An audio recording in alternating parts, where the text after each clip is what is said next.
கார்த்திக் ரேவதி சீரியலில் இன்றைக்கி என்ன நடக்க போகுதுன்னு ஒரு குட்டி ப்ரமோவை பார்க்கலாம். வாங்க வீடியோக்குள்ளே போகலாம். சாமுண்டீஸ்வரி ரேவதியை தந்திரமாக ரெஜிஸ்டர் ஆஃபீஸ்க்கு கூட்டிகிட்டு போயிருக்காங்க. ரேவதியை எப்படியோ ஒரு வழியாக கல்யாணத்துக்கு சம்மதிக்க வச்சிடுறாங்க. ரேவதியும் சரின்னு சம்மதம் சொல்லிடுறாங்க. மாப்பிள்ளை யாரும் பொண்ணு யாருன்னு கூப்பிடுறாங்க. மருது ரேவதி 2 பேர்த்தையும் கூப்பிட்டு போய் முன்னாடி நிறுத்துறாங்க. இவங்க தான் சார் மாப்பிள்ளையும் பொண்ணுங்கிறாங்க. இவ்வளோ அர்ஜென்ட்டாக கல்யாணம் பண்ணுறீங்களாங்கிறாங்க. ஆமாம் சார், இவங்க 2 பேரும் வெளியில் போகிறதுக்கான சான்ஸ் இருக்குது, அதனால சீக்கிரமாக நம்ம ரெஜிஸ்டர் பண்ணிக்கலான்னு நாங்கள் வந்திருக்கோங்கிறாங்க சாமுண்டீஸ்வரி. இது கேட்டு சாரும் சரிங்க, இதில் 2 பேரும் கையெழுத்து போடுங்கன்னு சொல்லி ஒரு நோட் எடுத்து கொடுக்குறாங்க. அப்போ கையெழுத்து போட போகிற நேரத்தில் கரண்ட் கட் ஆயிடுது. மேடம் கரண்ட் போயிடுச்சு, சரி பேட்டரியாவது ரெடி ஆகுமா இருக்குமா அப்படின்னு பார்த்தா அதுவும் ரிப்பேர்னு சொல்கிறாங்க. அப்படின்னா கரண்ட் வர வரைக்கும் வெயிட் பண்ணி தான் ஆகணும்னு ஆஃபீஸர் சொல்லிடுறாங்க. சாமுண்டீஸ்வரிக்கு சரியான கடுப்பாக இருக்குது. இது எல்லாத்துக்கும் காரணம் ஒருவேளை டிரைவர் பையலாக இருக்குமா? இந்த கல்யாணம் நடக்கிற விஷயம் தெரிஞ்சுதான் ஒருவேளை கரண்ட் கட் பண்ணியிருப்பானோ அப்படின்னு சந்தேகப்படுறாங்க. சாமுண்டீஸ்வரி இது இப்படியே விடக்கூடாது, என்ன செய்யலான்னு சொல்லி மருதை கூப்பிட்டு, இதை பாருங்க மாப்பிள்ளை, என்ன பண்ணுவீங்களா ஏது பண்ணுவீங்களா எனக்கு தெரியாது, இன்னும் அரை மணி நேரத்தில் ஜெனரேட்டர் இங்கே வந்தே ஆகணும். புதுசு வாங்கினாலும் சரி செகண்ட் ஹேண்டாக வாங்கினாலும் சரி நீங்கள் உடனே போய் ஏற்பாடு பண்ணுங்கிறாங்க. ஐயோ அத்தை, இப்போ தான் கரண்ட் வந்துடுன்னு சொல்லியிருக்காங்கல்ல, அதுக்குள்ளே நம்ம ஏன் அவசரப்படணும், வேண்டாம் விடுங்கிறாங்க மருது. அதெல்லாம் முடியாது, இதெல்லாம் காட்டு பையலோட வேலையாக தான் இருக்கும். கண்டிப்பாக எனக்கு கரண்ட்டை அவன் விடவும் மாட்டான். இந்த விஷயம் எப்படியோ அவனுக்கு லீக் ஆயிருக்கு, அதனால தான் அவன் இந்த தடுக்கிறதுக்கு இப்படி ஒரு ஏற்பாட்டை பண்ணியிருக்கான். அதையும் தாண்டி நம்ம இந்த கல்யாணத்தை நல்லபடியாக நடத்தி முடிக்கணும்னா நீங்கள் போய் முதல்ல ஜெனரேட்டர் எடுத்துகிட்டு வாங்கங்கிறாங்க. அப்போ மருது சரி நான் கிளம்புறேன் அப்படின்னு சொல்லி போய் ஜெனரேட்டர் ஒன்று வாடகைக்கு எடுத்துகிட்டு வராங்க. ஜெனரேட்டரை எடுத்துகிட்டு வந்தாலும் பரவாயில்ல, நமக்கு பொண்ணும் கிடைக்குது லாபமும் இருக்குது, அதனால் செய்கிறதுல தப்பே இல்லைன்னு சூரியகலா சொல்கிறாங்க. இது கேட்ட மருதுவும் ஏகப்பட்ட ரேட்டு கொடுத்து ஜெனரேட்டரை எடுத்துகிட்டு வர்றாங்க. அப்போ ஆஃபீஸர் கேட்குறாங்க, ஏன் சார் இது எதுக்கு உங்களுக்கு தேவையில்லாத வேலைங்கிறாங்க. அதெல்லாம் இல்லை சார், எங்கள் 2 பேர்த்துக்கும் சீக்கிரமாக கல்யாணம் முடியணும், கரண்ட் கண்டிப்பாக வராதுன்னு எனக்கு தெரிஞ்சு போச்சு, அதனால தான் சரி பேட்ரி வேணும் இல்லையா, அதான் பேட்ரி வச்சாவது எங்கள் சீக்கிரமாக கல்யாணத்தை முடிச்சு கொடுங்கன்னு கேட்குறாங்க. ஆஃபீஸரும் சரி நீங்கள் கொண்டு வந்தது நல்லதான், நிறைய வேலை பெண்டிங்கில் இருக்குன்னு சொல்லிட்டு அந்த ஜெனரேட்டர் ஆன் பண்ணுறாங்க. சிஸ்டத்தை எல்லாம் ஓப்பன் பண்ணி வைக்கிறாங்க. இங்கே சாமுண்டீஸ்வரி சூரியகலா 2 பேரும் உள்ளே போகிறாங்க. மேடம் இன்னும் கொஞ்சம் நேரம் ஆகுங்கிறாங்க. எவ்வளோ நேரம் ஆகும்னு கேட்கும்போது 1/4 மணி நேரம் ஆகும், கொஞ்சம் வெயிட் பண்ணுங்க, நான் சிஸ்டம் எல்லாம் ஏற்பாடு பண்ணி ரெடி பண்ணணும், பேட்டரியிலேருந்து எல்லாமே மாற்றி கொடுக்கணும் இல்லையா, நீங்கள் வெயிட் பண்ணுங்க உடனே ரெடி பண்ணிக்கலாங்கிறாங்க. சரி சார் சீக்கிரமாக ரெடி பண்ணுங்க சார், கொஞ்சம் அர்ஜென்ட் அப்படின்னு சாமுண்டீஸ்வரி அவங்க பதட்டத்தை சொல்கிறாங்க. அப்போ ஆஃபீஸரும் ஏன் தான் இந்த அம்மா இப்படி அவசரப்படுதோ அப்படின்னு நினச்சிட்டு, சரி மேடம் நாங்கள் பார்த்து எல்லாம் ரெடி பண்ணி கொடுக்குறோம், நீங்கள் வெயிட் பண்ணுங்கன்னு சொல்லி வெயிட் பண்ணுறாங்க. காட்டியை பிரியா லிஃப்ட்டில் வச்சு லாக் பண்ணி விட்டுட்டாங்க. அதையும் தாண்டி அப்போ ஒயரையும் கனெக்ஷனாக கட் பண்ணி விட்டுட்டாங்க.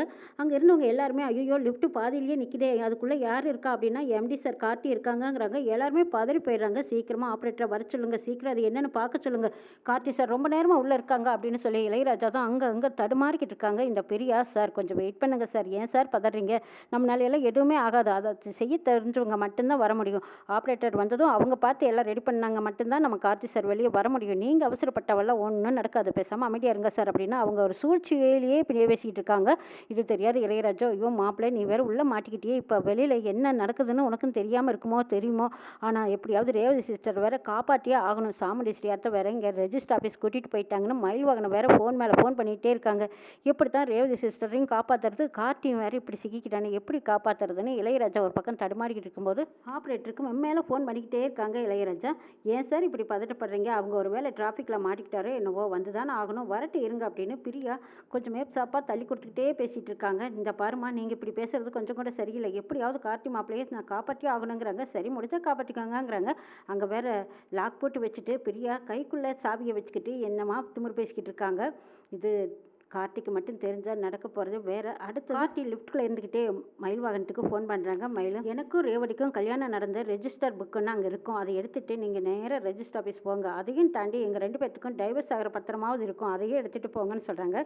மயில் வாகனம் அப்போ சாமுண்டீஸ்வரி ரூமில் தான் போய் படப்படன்னு தேடிக்கிட்டு இருக்காங்க. மயில் வாகனம் ரோகிணி 2 பேரும் போய் சாமுண்டீஸ்வரி ரூமில் போய் தேடுன்னு தேடிக்கிட்டு இருக்காங்க. அங்கே ஒரு லாக்கரில் ஒழிச்சு வச்சிருக்காங்க. ரேவதிக்கு உடம்பு சரியில்லாத போது அவங்களுக்கு ஆப்ரேஷன் பண்ண ரெக்கார்டையும் கார்த்திக் அனுப்புகிறாங்க. ரேவதிக்கும் கார்த்திக்கும் ரெஜிஸ்டர் பண்ணின ஆதாரமும், அடுத்தது ரேவதிக்கு உடம்பு சரியில்லாத போது ஆப்ரேஷன் பண்ண ஆதாரம், அடுத்தது இப்போ விவாகரத்து கேட்டு ஆதாரம், இந்த 3 ஆதாரத்தையும் கார்த்திக் அனுப்பி வச்சுட்டாங்க. கார்த்திக்கும் அவங்க ஃப்ரெண்டு வக்கீலுக்கு அனுப்புகிறாங்க. அடுத்தது இன்ஸ்பெக்டர் சரவணனுக்கும் அனுப்பி வைக்கிறாங்க. சார் ரேவதிக்கு திருட்டுத்தனமாக கல்யாணம் பண்ணுறாங்க, நீங்கள் தான் எப்படியாவது போய் தடுத்து நிறுத்தணுங்கிறாங்க. சரவணன் இந்த விவரம் தெரிஞ்சதும் சரி கார்த்தி நான் பார்த்துக்கிறாமா, நீங்கள் இப்போ எங்கே இருக்கீங்கன்னு கேட்குறாங்க. லிஃப்ட் ஒரு கோளாறு ஆயிடுச்சு, நான் லிஃப்ட்டில் தான் இருக்கேன் சார், என்னை வெளியில் கூட்டிகிட்டு வரதுக்காக இப்போ ஆப்ரேட்டர் வந்ததும் லிஃப்ட்டை சரி பண்ணிடுவாங்க, சரி பண்ணதும் நானும் நேராக அங்கே வந்துடுறேங்கிறாங்க கார்த்தி.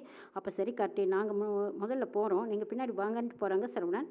ரெஜிஸ்டர் ஆஃபீஸில் பேட்டரியை செட் பண்ணிருந்தும் சிஸ்டமும் ஆன் பண்ணுறாங்க. அப்போ மருது ரேவதி 2 பேர்த்தையும் கூப்பிட்டு வச்சு உங்கள் 2 பேர்த்துக்கும் கல்யாணம் பண்ணிக்க சம்மதமானு கேட்குறாங்க. மருது எனக்கு ரொம்ப பரிபூர்ண சம்மதங்கிறாங்க. ரேவதியும் அவங்க அம்மா சாமுண்டீஸ்வரியை பார்த்துட்டு எனக்கும் சம்மதம் சொல்கிறாங்க. இந்தாங்க இந்த ரெஜிஸ்டரில் கையெழுத்து போடுங்கன்னு சொல்லி மருதுகிட்டையும் ரேவதிக்கிட்டையும் கையெழுத்து வாங்குறாங்க. வாங்க போகிற நேரத்தில் கரெக்டாக மயில் வாகனம் ராஜராஜன் உள்ள வந்துடுறாங்க. நிறுத்து ரேவதி அப்படின்னு சத்தம் போட்டுட்டு வராங்க ராஜராஜன். இதை பார்த்ததும் சாமுண்டீஸ்வரி முதற்கொண்டு எல்லாருமே அதிர்ச்சி அடைகிறாங்க. சே, இந்த நேரத்தில் இவர் இங்கே வந்தார், ஐயோ காரியத்தையே கெடுத்து போடுவாரோ அப்படின்னு சாமுண்டீஸ்வரி ஒரு பக்கம் சரியான கோபத்தில் பார்க்குறாங்க. ஆமாம், எதுக்கு இங்கே வந்தீங்க, உங்களை யார் இங்கே கூப்பிட்டா அப்படின்னு சாமுண்டீஸ்வரி கேட்குறாங்க. யார் கூப்பிடணும், ஏன் பொண்ணுக்கு எனக்கே தெரியாமல் நீ கல்யாணம் பண்ணி வைப்ப, இதை நான் பார்த்துக்கிட்டு பேசாமல் அமைதியாக போயிடுவேன்னு நினச்சிட்டு இருக்கியா, யாரை கேட்டு இந்த கல்யாணத்தை பண்ணுற அப்படின்னு வந்து கேட்குறாங்க ராஜராஜன். யாரை கேட்கணும், என் பொண்ணுக்கு எது நல்லது எது கெட்டதுன்னு எனக்கு தெரியும். அவளுக்கு எந்த வாழ்க்கை அமைச்சு வச்சா அவள் சந்தோஷமாக எப்படி வாழ்வாங்கிறது எனக்கு தெரியும். அதனால தான் நான் மருதுவுக்கு என் பொண்ணை கல்யாணம் பண்ணி கொடுக்குறேன். இதில் யாரோட சம்மதமும் தேவையில்லை. என் பொண்ணு இதில் கல்யாணத்துக்கு சம்மதம் சொல்லிட்டா. அவளோட விருப்பம் தான் என்னோட விருப்பம், என்னோட விருப்பம் தான் என் பொண்ணோட விருப்பங்கிறாங்க சாமுண்டீஸ்வரி. ஓஹோ அப்படியா, அப்போ பெத்த அப்பா கிட்ட கூட ஒரு வார்த்தை கேட்கணுங்கிற அவசியமே இல்லையாங்கிறாங்க. அவசியமே கிடையாதுங்கிறாங்க சாமுண்டீஸ்வரி. அப்போது நான் ஒரு வார்த்தை கேட்குறேன், அதுக்கு நீங்கள் பதில் சொல்லுங்கன்னு மயில் வாகனம் கேட்கும்போது இந்த லூசு பையன் என்ன கேட்டு வைக்க போகிறோன்னோ தெரியலையே, கரெக்டாக கை கூறி வர நேரத்தில் இப்படி வந்து களைச்சி விட்றதுக்குனே வந்துட்டாங்களே அப்படின்னு சொல்லி சாமுண்டீஸ்வரி மொனத்துக்கிட்டு இருக்காங்க.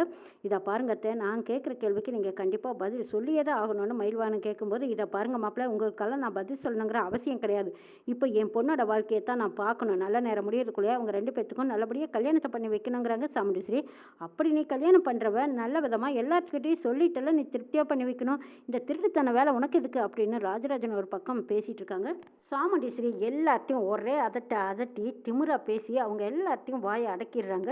எது பேசினாலும் வாயை மூடுங்க, பேசாமல் அமைதியாக நில்லுங்க, ஓரமாக நில்லுங்க, பிடிக்கலைன்னா வெளியே போங்க, இப்படியே திமிரா பேசிகிட்டு இருந்த சாமுண்டீஸ்வரிக்கு சரியான செக் வைக்கிறாங்க கார்த்தி.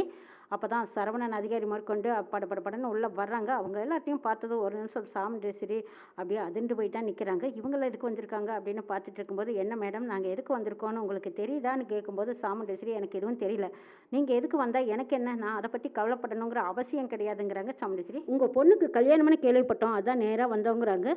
அதை பற்றியெல்லாம் எனக்கு கவலை இல்லை, என் பொண்ணுக்கு கல்யாணம் நல்லபடியாக நடக்கணுங்கிறதுக்காக நான் ரெஜிஸ்டர் ஆஃபீஸ் வந்திருக்கேன், என்னை பற்றி நீங்கள் கேட்குறதுக்கு உங்களுக்கு என்ன ரைட்ஸ் இருக்குங்கிறாங்க சாமுண்டீஸ்வரி. இதை பாருங்கள் மேடம், எல்லாத்தையும் அனாவசியமாக பேசுகிற மாதிரி எங்களையும் நீங்கள் நினச்சிடாதீங்க. சட்டம் என்றைக்குமே தப்பு பண்ணாது தெரியுமா.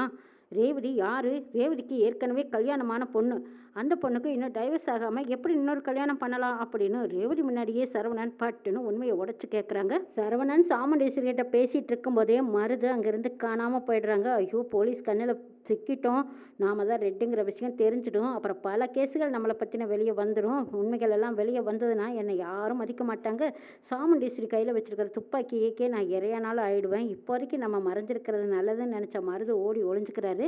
அப்போ சாமுண்டீஸ்வரி சொல்கிறாங்க, இதை பாருங்கள் சார், என் பொண்ணுக்கும் இதோ இங்கே நிற்கிறாரு என் மாப்பிள்ளை மருது அப்படின்னு மருதை தேடுறாங்க. மருதை காணா. சூரியகலா மருது எங்கேன்னு கேட்குறாங்க. அவன் அநேகமாக ரெஸ்ட் ரூம் போயிருக்கான் போல இருக்கு, வருவாங்க தேங்குறாங்க. அப்படியா, வரட்டும் வரட்டும் அப்படின்ட்டு சாமுண்டீஸ்வரி மறுபடியும் மருதுக்காக சப்போர்ட் பண்ணுறாங்க. சார் இப்போதைக்கு இங்கே எதுவும் பேச வேண்டாம்னு சாமுண்டீஸ்வரி சொல்லவும், அதெல்லாம் முடியாது மேடம், உங்ககிட்ட கண்டிப்பாக நாங்கள் ஒரு விஷயம் பேசியே ஆகணும், கொஞ்சம் தனியாக வரீங்களா இல்லை இப்படியே பேசிட்டுமான்னு கேட்குறாங்க.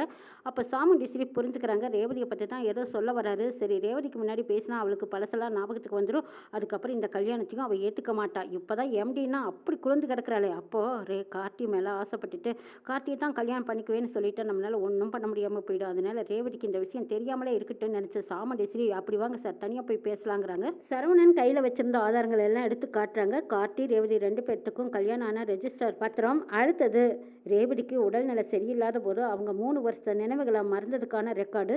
திரும்ப இப்போ ரேவதி கார்த்தி 2 பேரும் பிரியறதுக்கு வக்கீல் நோட்டீஸு. இந்த விஷயங்கள் அத்தனையும் மறைச்சிட்டு நீங்கள் இந்த பொண்ணுக்கு இன்னொரு கல்யாணம் பண்ணி வைக்கிறது எந்த விதத்தில் நியாயம்? அவளுக்கு ஒரு புருஷன் இருக்காங்கிற விஷயத்த நாங்கள் சொல்லணுமா இல்லை நீங்கள் சொல்லிடுறீங்களான்னு கேட்குறாங்க. அதுக்கு சாமுண்டீஸ்வரி சொல்கிறாங்க, அதான் இல்லைன்னு ஆயிப்போச்சு, அவளுக்கு தான் எல்லாமே மறந்துட்டாளே, மறந்ததுக்கப்புறம் அவளுக்கு எதுக்காக நீங்கள் ஞாபகப்படுத்துறீங்க? அவள் இனிமேல் புதுசாக கல்யாணத்தை பண்ணிக்கிட்டு ஜம்முன்னு வாழணுங்கிறாங்க. அப்படியெல்லாம் முடியாது மேடம், சட்டம் அதுக்கு இடம் கொடுக்காது. அவங்களுக்கு நினைவுகள் மறந்துருக்கலாம், ஆனால் கல்யாணம் ஆனது உறுதி தானே, அதுவும் உண்மை தானே. கோர்ட்டில் கேஸ் நடந்துட்டுருக்கு, 6 மாதத்துக்கு அப்புறம் தானே தீர்ப்பு சொல்வாங்க. அந்த 6 மாதத்துக்குள்ளேயே நீங்கள் பண்ணி வைக்கிற கல்யாணம் செல்லுன்னு நினைக்கிறீங்களா? இது பெரிய குற்றம். செஞ்சு வச்ச உங்கள் மேலே பல மடங்கு நாங்கள் ஆக்ஷன் எடுக்க வேண்டியதாக இருக்கும். இப்போ என்னென்ன சொல்ல போகிறீங்கன்னு சரவணன் மிரட்டினதும் சாமுண்டேஸ்வரி என்ன பண்ணுறதுன்னு புரியாமல் தவிக்கிறாங்க. மருது வந்து ஹெல்ப் பண்ணுவாரான்னு சாமுண்டேஸ்வரி திரும்பி திரும்பி பார்க்குறாங்க. அங்கே மருது அவர் தப்பிச்சா போதுன்னு தலைமறைவாக நிற்கிறாங்க. இது தெரியாத சாமுண்டேஸ்வரி, சரி சார் நீங்கள் என்ன சொல்கிறீங்களோ அதுக்கேற்ற மாதிரி நான் கேட்டுக்கிறேன் அப்படிங்கிறாங்க. அப்படி வாங்க வலிக்கு ரேவதிக்கு இப்போதைக்கெல்லாம் கல்யாணமே பண்ணக்கூடாது. இன்னும் 6 மாதம் கழிச்சு தான் இதுக்கு ஒரு முடிவு கண்டுபிடிக்கணுமே தவிர அதுக்கு முன்னாடி நீங்களா ஒரு முடிவு எழுதுனா பெரிய குற்றம் தெரியுமா? நீங்கள் மட்டும் இல்லை, இந்த பொண்ணை கல்யாணம் பண்ணிக்க போகிற மாப்பிளையும் சேர்த்து உள்ளே வச்சிருவோங்கிறாங்க. இதுக்கு இன்ஸ்பெக்டர் சாமுண்டேஸ்வரி கிட்ட பேசிகிட்டு இருந்ததை கேட்டுட்டு இருந்தா மருது, ச்சே கை கெட்டினது வாய் கெட்டாமல் போச்சு. இன்னும் கொஞ்சம் நேரம் தாமதமாக வந்திருந்தா நல்லபடியாக ரேவதி கழுத்தில் தாலியை கட்டியிருக்கலாம். நாங்கள் 2 பேரும் ரெஜிஸ்டர் பண்ணியிருக்கலாம். திரும்ப இதுக்கு யாரும் தடை போட்டிருக்க மாட்டாங்க. சொத்துக்கு சொத்தும் ஆச்சு, பொண்ணுக்கு பொண்ணும் ஆச்சு. இப்படி ஆயிப்போச்சு அப்படின்னு வருத்தப்பட்டுட்டு நிற்கிறாங்க மருது. இன்ஸ்பெக்டர் அடுத்த ஸ்டெப் என்ன